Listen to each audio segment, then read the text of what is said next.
অতিরিক্ত হতাশা, একাকিত্ব এবং দুশ্চিন্তা থেকে মুক্তির জন্য কোরআন ও সুন্নাহর আলোকে কী ধরনের মানসিক ও আমলগত প্রস্তুতি নেওয়া উচিত? হতাশা, একাকিত্ব, দুশ্চিন্তা এগুলো এখন আমাদের সমাজের একটা কমন বিষয়ে পরিণত হয়েছে।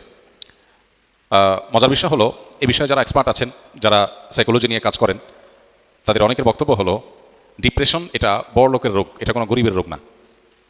গরিব মানুষ সাধারণত তার সময় কাটে না, ভালো লাগে না, দুশ্চিন্তা, ডিপ্রেশন আছে, এরকম গরিব মানুষের মধ্যে পাওয়া খুব একটা যায় না। তার হয়তো অসুখের কষ্ট আছে, অন্য কোনো পেরেশানি আছে, ধার দেনার পেরেশানি আছে, তার হয়তো রিজিক নিয়ে পেরেশানি আছে, কিন্তু কোনো কারণ ছাড়া ডিপ্রেশন, সময় কাটে না, ভালো লাগে না কিছু, একাকিত্ব, নিঃসঙ্গ, এই জাতীয় ডিপ্রেশন যেটা, এটা সাধারণত বড়লোকি রোগ।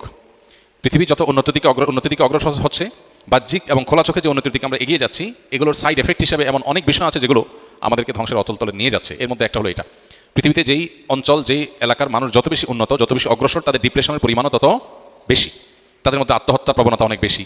ডিপ্রেশন সাধারণ মানুষ তো বটে, শিশুদেরকে পর্যন্ত ডিপ্রেশন পেয়ে বসছে। তো একজন ইমানদার, প্রথম কথা হলো তিনি সর্বাবস্থায় আল্লাহ রাব্বুল আলামিনের জিকির এবং স্মরণ নিজের মধ্যে জাগরুক রাখবেন। এটা হলো দুশ্চিন্তা মুক্তির সবচেয়ে বড় এবং প্রধান উপায়। আল্লাহ বলেছেন, আলা বিযিক্রিল্লাহি তাতমাইন্নুল কুলুব। আল্লাহর জিকির এবং স্মরণ, এটা দিয়ে যদি কেউ সদা তার অন্তরকে জাগ্রত রাখে, আল্লাহর সাথে যদি কেউ কানেক্টেড থাকে সবসময়, তাহলে তার অন্তর প্রশান্ত থাকবে।